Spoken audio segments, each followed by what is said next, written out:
Good morning. My name is Gaone Madingwane. I am from Botswana. I come from a small remote village in the eastern part of the country.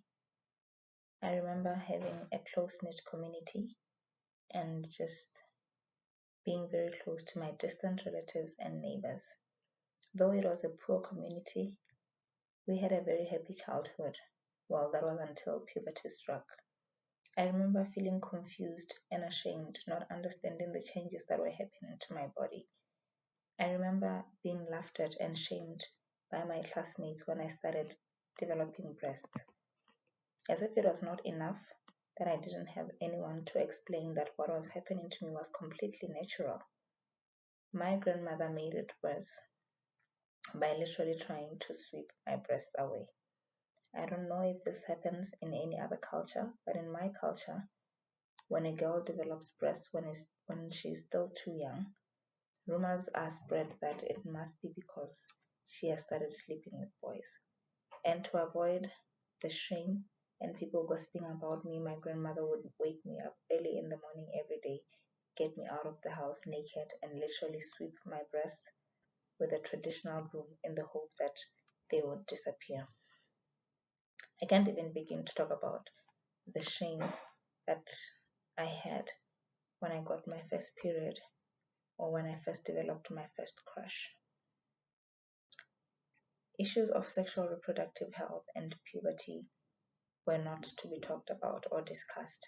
In fact, it was taboo to discuss such issues.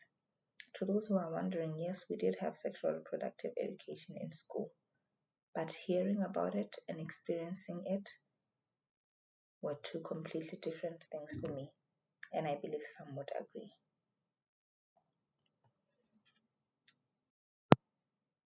I am a medical practitioner based in Botswana, and I am very passionate about sexual reproductive health issues and rights, particularly in young women and girls living in remote villages.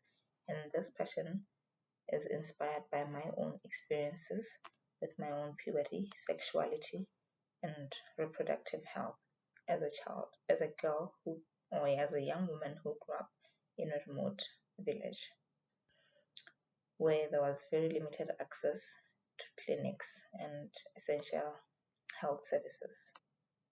Did you know that, as per UNICEF statistics, 88% of all new HIV infections in adolescents come from sub Saharan Africa, and girls account for 80% of these new infections? In Botswana, we still continue to record high rates of teenage pregnancy as well as girl children dropping out of school, being unable to complete their education. We still have, though informal and not legally recognized, child marriages. All of these things contribute to the downfall of the country's economy, increased rates of poverty, as well as increased rates of poverty and HIV infections. Sadly, this situation is found commonly in remote villages, where you find that young girls grow up in families where education is not valued and they are raised to believe that a woman's value or worth is found in marriage and bearing children for her husband. Over the years, the Botswana government has come up with youth-friendly clinics to try and provide sexual reproductive health services for young girls and youth in a safe and free environment. However, these services are only available in the big capital cities and major towns, and therefore girls in small settlements and remote areas do not have access to these services. My goal is to create a safe environment for these girls in remote villages where they can learn about sexual reproductive health and have access to free HIV testing, uh, counseling, as well as menstrual products and contraceptives. I intend to start in a small boarding school near the city where I work, where the school comprises of girls aged between 13 to 18 years. The goal is to visit the school once a term, that is quarterly, to provide sexual reproductive health education, career guidance, mentorship, and to provide toiletry supplies, particularly menstrual product.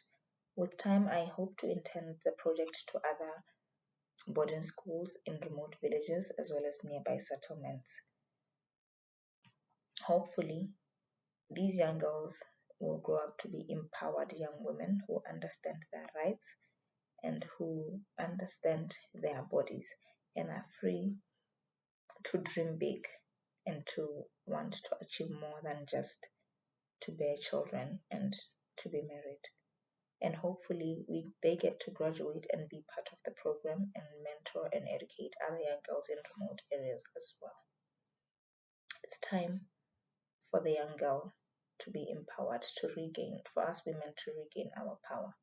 Distance is certainly not a barrier, and demographics should not be a determinant of who receives quality healthcare services. Thank you.